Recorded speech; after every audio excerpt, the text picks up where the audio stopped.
राधे राधे। कैसे हैं आप सभी लोग? आशा करते होंगे आप सब बढ़िया होंगे। तो मित्रों, आज की सोच के इस एपिसोड में हम जानेंगे कैसे प्रेम के आगे ज्ञान नतमस्तक हो जाता है। आज भाई, आप आज हमें ये बताइए कैसे ज्ञानी उद्धव प्रेमी उद्धव बन गए। अभिनव उद्धव जी जो है ना, वो ज्ञान और प्रेम की रसमूर्ति हैं। लेकिन अगर किसी को अपनी किसी चीज का अभिमान हो जाए, और खास करके श्री कृष्ण के भक्त को अगर किसी चीज पे अभिमान हो जाए, तो प्रभु कुछ ऐसी लीला करते हैं जिससे उसके अभिमान को दूर किया जा सके। कुछ ऐसी ही लीला प्रभु उद्धव जी के साथ भी करते हैं। क्या होता है कि एक बार प्रभु अपने कक्ष से ब्रज की ओर निहारते रहते हैं, और देखते ही देखते भगवान की आंखें ऐसे सजल हो जाती हैं। सजल क्या, उसे हम बोल सकते हैं कि प्रभु उस टाइम रो रहे थे, और इस लीला का दर्शन उद्धव जी कर रहे थे। उद्धव जी बड़े व्याकुल हुए ये देख करके कि साक्षात परम ब्रह्म किसी के वियोग में रो रहा है। उद्धव जी की उत्सुकता इतनी बढ़ी कि वो प्रभु से कह उठे कि नाथ, क्या आप किसी के वियोग में रो रहे हैं? उद्धव जी उत्सुकतावश भगवान से कहते हैं कि नाथ, मैंने आपके वियोग में, आपके अभाव में आपके भक्तों को रोते बिलखते देखा है, लेकिन ये मेरी समझ के बिल्कुल परे है कि आप किसी के वियोग में रो रहे हैं। और प्रभु प्रभु तो बस इसी घड़ी का इंतजार कर रहे थे। प्रभु मुस्कुराए और मन ही मन उन्होंने ये विचार किया कि बस वो घड़ी आ गई जिसका मैं इंतजार कर रहा था। और श्री कृष्ण उद्धव जी को जवाब देते हैं कि उद्धव, मुझे ब्रज की बहुत याद आ रही है। मुझे मैया बाबा का वो लाड प्यार, सखाओं का जो दुलार था, और गोपियों का प्रेम मुझे बहुत याद आ रहा है। आज मुझे ब्रज की बहुत याद आ रही है। मुझे याद है कि मथुरा आते वक्त मैंने गोपियों से ये वादा किया था कि मैं परसों वापस आऊंगा, और आज वर्षों बीत गए। उद्धव, मैं ये भली भांति जानता हूँ कि वो जो गोपियां हैं वो मेरी बात को इतना दृढ़ता से पकड़े रही होंगी कि वे आज भी उस परसों का इंतजार कर रही होंगी। उनके मन में ये विश्वास होगा कि कृष्ण ने परसों का कहा है तो वो जरूर परसों आएंगे। वे आज भी मेरी बाट निहार रही होंगी। कृष्ण कहते हैं कि हे उद्धव, आप मेरा एक काम कीजिए, आप वृंदावन जाइए, और जो गोपियां मेरे प्रेम वियोग में अपना सब कुछ गंवाए भुलाए बैठी हैं, उन गोपियों को अपने ब्रह्म ज्ञान का कुछ उपदेश दीजिए, जिससे उनके जीवन में कुछ परिवर्तन आए और वो इस प्रेम विरह से बाहर निकल पाए। उद्धव जी जो थे, इस बात को सुनकर के बड़े प्रसन्न हुए, और उनके मन में आया कि भगवान ने मुझे काम दिया हुआ है, मैं तो भली भांति जाऊंगा और उन गोपियों का जो मन में जो विचार है उसमें परिवर्तन ला करके ही वापस लौटूंगा। उन्हें क्या पता था कि उस जो प्रेम नगर में जा रहे हैं वहां पे बस एक ही बयार बहती है, प्रेम प्रेम और प्रेम। और उद्धव जी चल दिए वृंदावन की ओर। अभिनव, आपको पता है, ब्रज के संत कहते हैं कि जब उद्धव जी वृंदावन की तरफ जाने लगे इस अभिमान में कि मैं गोपियों के विरह में जो प्रेम का वियोग है उसमें परिवर्तन लाऊंगा, तो उस समय प्रकृति में जैसे पशु पक्षी, लता वृक्ष, ये सब उद्धव को ज्ञान दे रहे थे, एक तरीके से इशारा कर रहे थे कि उद्धव, आप उस प्रेम देश में मत जाइए। अगर आप वहां जाते हैं तो आपके ज्ञान की पोथी जो आप लेकर के वहां पे जा रहे हैं वो धरी की धरी रह जाएगी, क्योंकि ज्ञान जो है ये एक बिंदु है और प्रेम जो है वो सिंधु है। तो बिंदु कभी भी सिंधु का सामना नहीं कर पाएगा। लेकिन उद्धव जी कहाँ सुनने वाले थे, वो तो ज्ञान के मद में चल पड़े थे। और जैसे ही वो वृंदावन की सीमा पे पहुंचे और थोड़े निकट जाने के बाद उन्होंने देखा, ब्रजवासियों को देखा, उनके वियोग को देखा, तो वो थोड़े से सहम से गए। और उन्होंने कहा कि उनके मन में ये विचार है कि भगवान ने जो बताया हुआ था, श्री कृष्ण ने जो हमें बताया था कि वहाँ पे जो हमारे गोप ग्वाल मैया बाबा सखियाँ गोपियाँ जो हमारे प्रेम वियोग में इस स्थिति में होंगी, उससे कहीं अधिक प्रेम वियोग की स्थिति में व्याकुल चिंतित वो ब्रजवासी थे। उनको देख उन्होंने मुझे इसलिए नहीं भेजा, बल्कि उन्होंने तो ये समझाने के लिए भेजा है कि जो गोपियाँ कृष्ण वियोग में अपना सब कुछ गंवाए बैठी हैं, तो जी आगे बढ़ते हैं और गोपियों के निकट पहुँचते उससे पहले ही उन व्याकुल गोपियों का सत्कीर्तन उनके कान में पड़ता है। मुरली धरा मनमोहना, हे नंद नंदना, हे राधा माधवा। ये भाव मुझे भी बड़ा अच्छा लगता है, मेरे गुरुदेव बड़ा गुनगुनाया करते हैं इसको। ये भाव सुनकर उद्धव जी मंत्रमुग्ध हो जाते हैं और विचार में पड़ जाते हैं, और उद्धव जी उत्सुकतावश आगे बढ़ते हैं और गोपियों के थोड़ा और निकट पहुंचते हैं और देखते हैं क्या कि अनेकों गोपियां कृष्ण के प्रेम वियोग में व्याकुल बैठी हुई हैं और एक दूसरे से अपने मन की बातें कह रही हैं। उसमें एक सखी दूसरी सखी से कहती है कि सखी जानती हो, कल मैंने एक स्वप्न देखा। इतना कहकर के वो गोपी चुप हो जाती है। दूसरी गोपी कहती है, अरे क्या देखा स्वप्न में? सखी कहती है, सखी मैंने स्वप्न में देखा कि वो छलिया नंद का लाल आया और उसे देखते ही मेरी आंखें भर आई और जो मेरे काजल की रेख है वो ढुरक गई। इतना ही हुआ कि मेरा वो प्यारा स्वप्न टूट गया। और इतना ही कहकर गोपी दूसरी सखी को बाह में भरकर गले लगाती है और रोने लगती है और क्या कहती है कि सखी वो छलिया नंद का लाल तो हमें स्वप्न में भी छल लिया। और इधर उद्धव जी ये सब देख रहे होते हैं, वो बड़े व्याकुल चिंतित होते हैं कि ये हो क्या रहा है। और तभी एक दूसरी गोपी अपनी सखी से कहती है कि सखी परसों हरि आवन कह जो गयो, कब आवेगी वो बैरन परसों, कब आवेगी वो बैरन परसों। चित तो चाहत है उड़ जाऊं जहान से, पर उड़ो न जाए बिन परसों। मैं बार बार निहारूं द्वार, मेरा चित्त मेरा मन तरसो तरसो, कब आवेगी बैरन परसों। और इस स्वर से निकली वो विरह की पीड़ा जो है वो उद्धव जी को व्याकुल कर देती है।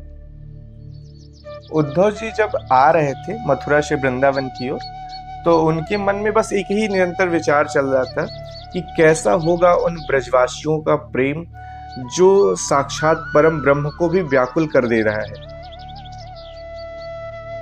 और उद्धव जी आज ऐसी ही भाव दशा का दर्शन कर रहे हैं। प्रेम का देश जहाँ पे हर व्यक्ति को बस श्री कृष्ण के प्रेम से ही मतलब है। और रही बात गोपियों की, तो उद्धव जी दर्शन करते हैं कि गोपियां प्रेम के पीड़ा में होते हुए भी वो जो प्रेम का वियोग है उसमें ही आनंद पा रही हैं। और तभी एक ऐसे हवा का झोंका आता है जो उद्धव जी को स्पर्श करते हुए गोपियों के निकट जाता है, और उस जो बयार होती है उसकी सुगंध पाते ही गोपियां व्याकुल हो जाती हैं, क्योंकि उस बयार में श्री कृष्ण के जो अंगलेप का सुगंध था वो उनके निकट पहुंचता है। और तभी गोपी उस लताओं की तरफ इशारा करते हुए कहती है कि कौन है उस लता के पीछे।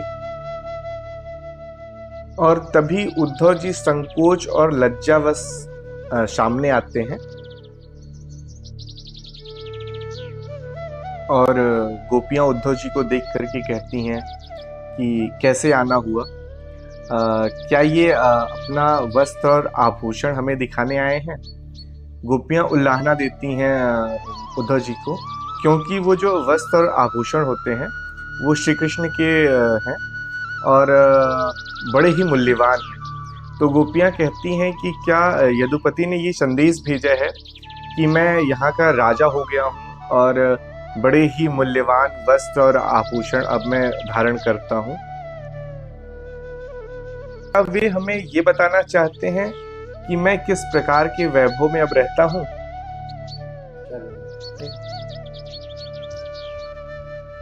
तभी एक गोपी दूसरे गोपी से कहती है कि अरे नहीं नहीं सखी, वो मथुरा नरेश हमें ये संदेश देना चाहते हैं कि मैं जब उस ब्रज धाम में था तो तुम हमें देती ही क्या थी।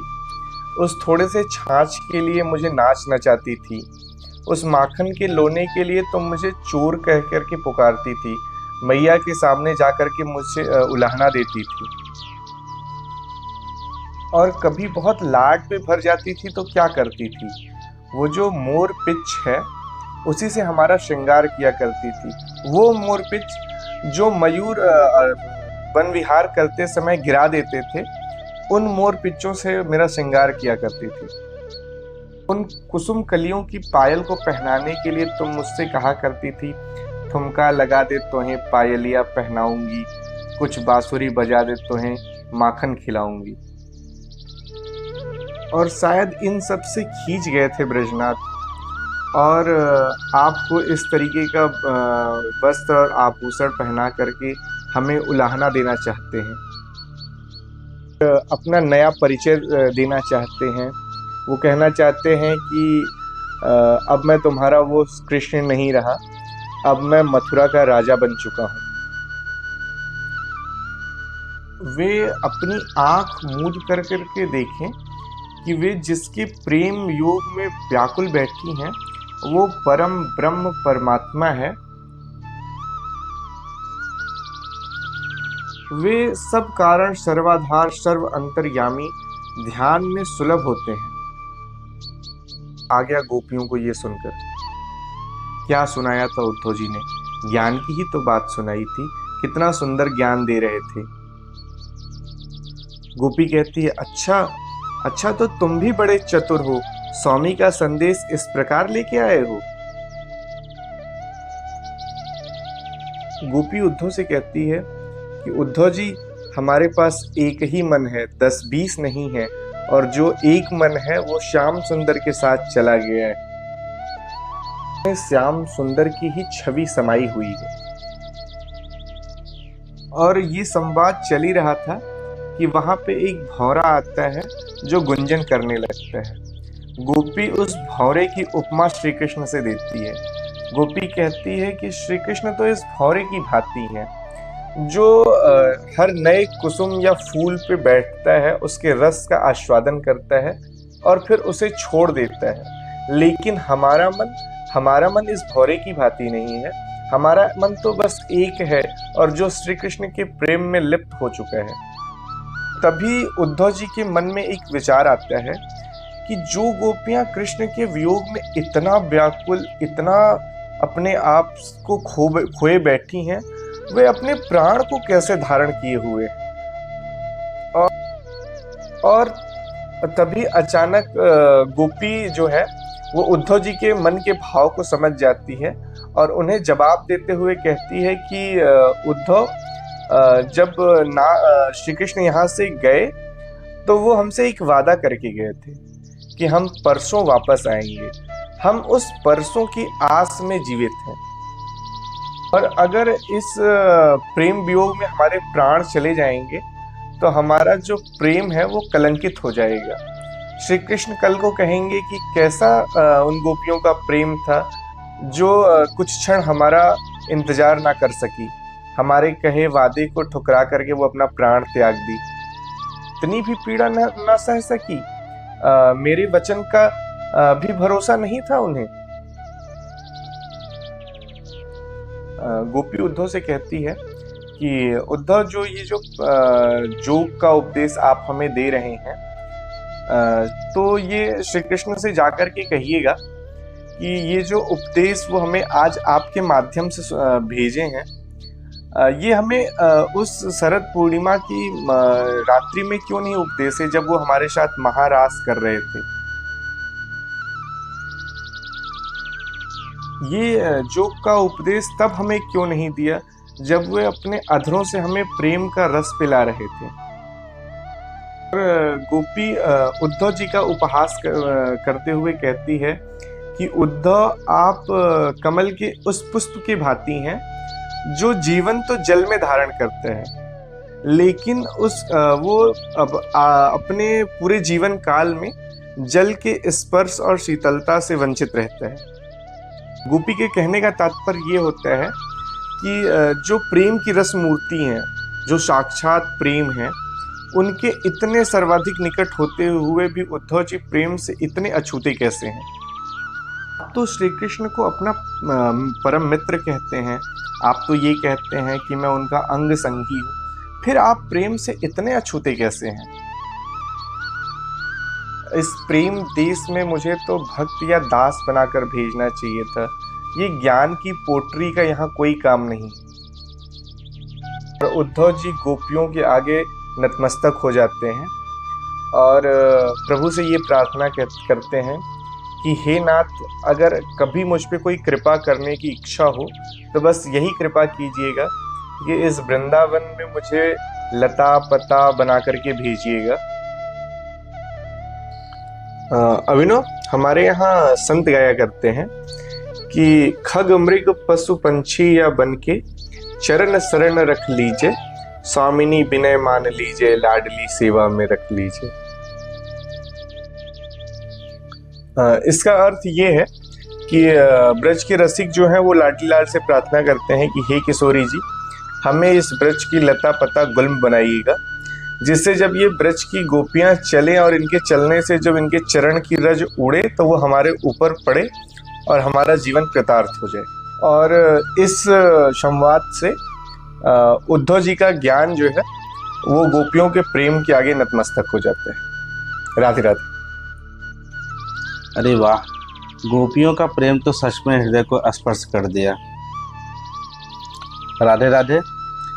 आज की सोच के अगले एपिसोड में मिलते हैं नए सवाल और नए जवाब के साथ। तब तक के लिए राधे राधे।